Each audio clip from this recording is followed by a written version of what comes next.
రాష్ట్రంలో రానున్న సార్వత్రిక ఎన్నికల్లో 175కు 175 శాసనసభ 25కి 25 లోక్సభ స్థానాల్లో గెలుపే లక్ష్యంగా CM YS Jaganmohan Reddy party శ్రేణులకు దిశానిర్దేశం చేశారు. మంగళగిరిలో సీకే కన్వెన్షన్ సెంటర్లో మేము సిద్ధం మా బూత్ సిద్ధం పేరుతో కీలక సమావేశాన్ని నిర్వహించారు. ఈ మీటింగ్లో ఎన్నికల్లో అనుసరించాల్సిన వ్యూహంపై పార్టీ శ్రేణులకు సీఎం జగన్ కీలక సూచనలు చేశారు.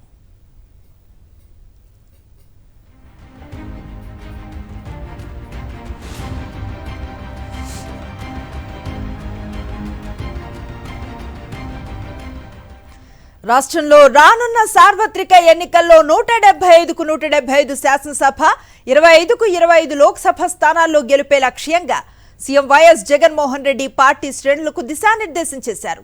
మంగళగిరిలో సీకే కన్వెన్షన్ సెంటర్లో మేము సిద్ధం మా బూత్ సిద్ధం పేరుతో కీలక సమావేశాన్ని నిర్వహించారు. ఈ మీటింగ్లో ఎన్నికల్లో అనుసరించాల్సిన వ్యూహంపై పార్టీ శ్రేణులకు సీఎం జగన్ కీలక సూచనలు చేశారు.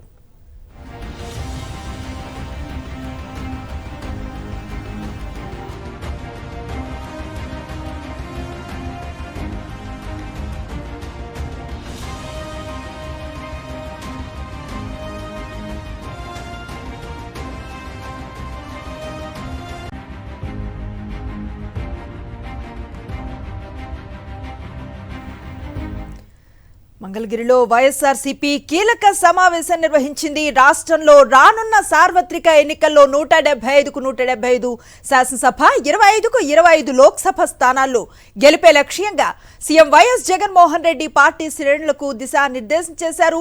మంగళగిరిలో సీకే కన్వెన్షన్ సెంటర్లో మేము సిద్ధం మా బూత్ సిద్ధం పేరుతో కీలక సమావేశం నిర్వహించారు.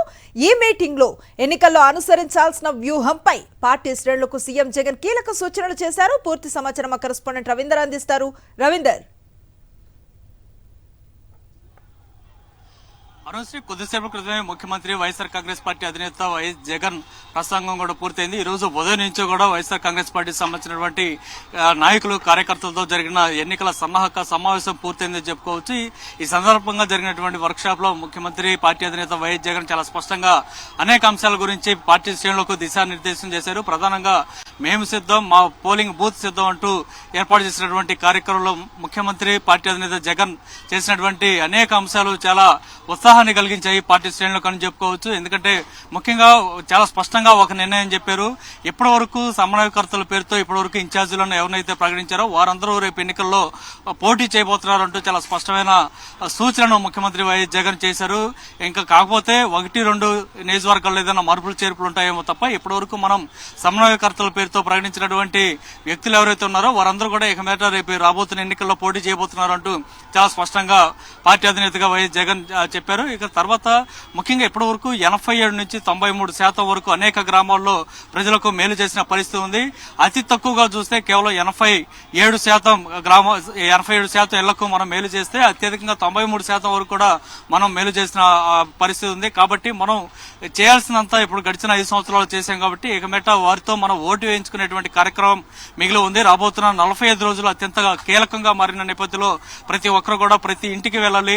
వారందరితో కూడా ఈ గడిచిన 5 సంవత్సరాలు జరిగినటువంటి అభివృద్ధి సంక్షేమ కార్యక్రమాల గురించి వారితో ప్రస్తావించి వారి ద్వారా ఓటు సంపాదించే కార్యక్రమాన్ని చేపట్టాలంటూ పార్టీ శ్రేణులకు దిశానిర్దేశం చేశారు. అట్లాగే ఇప్పటి వరకు ఉన్నటువంటి ఎమ్మెల్యేలు కానీ సమన్వయకర్తలు ఎవరైతే ఉన్నారో వారందరూ కూడా రాబోతున్న 45 రోజులకు సంబంధించి ప్రతి పోలింగ్ బూత్ స్థాయి ఉన్నటువంటి పార్టీ కార్యకర్తలు ఎవరైతే ఉన్నారో వారందరి ఫోన్ నెంబర్తో సహా అందుబాటులో పెట్టుకోవాలి. ఏ సమయంలో 10ంటికి ఫోన్ చేసినా 11ంటికి అర్ధరాత్రి 12ంటికి ఫోన్ చేసినా సరే వెంటనే ఫోన్ కాల్ని లిఫ్ట్ చేయడంతో పాటు వారికి ఉన్నటువంటి సమస్యలు ఏమైనా ఉన్నాయో వాటి పరిష్కారానికి ముందుండాలంటూ చాలా స్పష్టంగా ఆదేశాలు ఇచ్చారని చెప్పుకోవచ్చు. అట్లాగే గతంలో ఏదైతే మనం ఎన్నికల ముందు అంటే 2019లో ఎన్నికల ముందు ఇచ్చినటువంటి నవరత్నాల హామీలకు సంబంధించి కొంతమంది చాలా అనుమానం వ్యక్తం చేశారు. చాలా మంది అయితే నేరుగా తనతోటే ఇవన్నీ మనం పూర్తి చేయగలుగుతామో, దాదాపు 30 లక్షల పైగా మహిళలకు ఇళ్ల స్థలాలు అంటున్నారు, ఇవన్నీ చేయగలుగుతామో అంటూ కూడా అప్పట్లో చెప్పారు. కానీ అవన్నీ చేసి చూపించాం.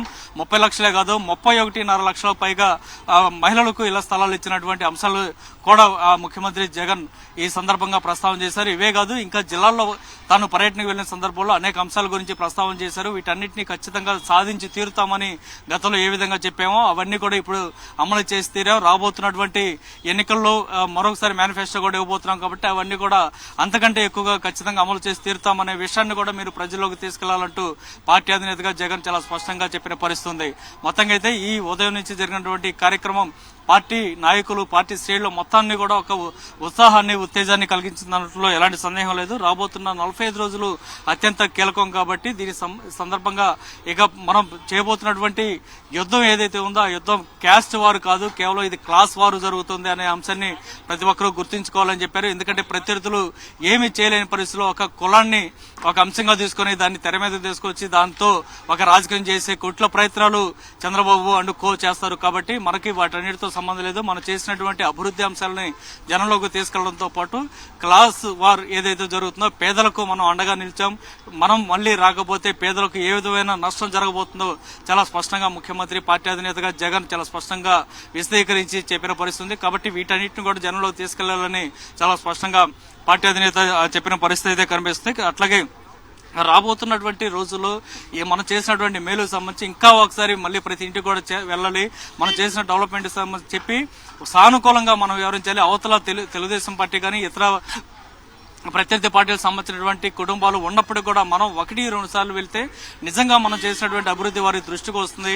కాబట్టి ఒక సానుకూలత ఏర్పడుతుంది. కాబట్టి మనం ఆ ప్రయత్నాన్ని కూడా వదిలిపెట్టడానికి వీల్లేదు, ఖచ్చితంగా చేసి తీరాలని చెప్పారు. అట్లాగే పోలింగ్ బూత్ లెవెల్లో ప్రతి ఒక్కరు కూడా చేయాల్సినటువంటి కార్యక్రమాలను కూడా ఒక ప్లాన్ ప్రకారం కూడా ఒక రూపొందించారు. వీటన్నిటిని కూడా ఇంటికి ప్రతి కార్యకర్తలకు పంపించడం ద్వారా ప్రతి పోలింగ్ బూత్ లో చేయాల్సినటువంటి కార్యక్రమాలను పూర్తి స్థాయిలో ఒక దిశానిర్దేశం అయితే చేశారు. దానికి సంబంధించి ఒక ప్లానింగ్ చేసిన నేపథ్యంలో పార్టీ సంబంధించినటువంటి కార్యకర్తలు, నాయకులు, మంత్రుల స్థాయిలో ఉన్నటువంటి వ్యక్తులు, అట్లాగే రీజనల్ ఇన్ఛార్జీలు అందరూ కూడా రాబోతున్న 45 రోజులు అత్యంత కీలకం అనేది చాలా స్పష్టంగా వారికి అర్థమైంది. కాబట్టి ఆ మేరకు ముందుకెళ్లే విధంగా వారంతా కూడా ప్లానింగ్ చేసుకున్నారు. ఆ కార్యక్రమాన్ని పార్టీ కేంద్ర కార్యాలయం నుంచి మానిటరింగ్ చేయడంతో పాటు నేరుగా ప్రతిరోజు నేనే ఈ కార్యక్రమానికి సంబంధించి పూర్తి స్థాయిలో ఏం జరుగుతుందనేది ఒక మానిటరింగ్ కూడా చేస్తానంటూ ఆయన చాలా స్పష్టంగా చెప్పారు. మొత్తంగా అయితే ఈ రోజు జరిగినటువంటి కార్యక్రమం పార్టీ శ్రేణుల్లో ఒక ఉత్సాహాన్ని నిలిపిందంటలో సందేహం లేదు. Anusri. Right, thank you Ravinder.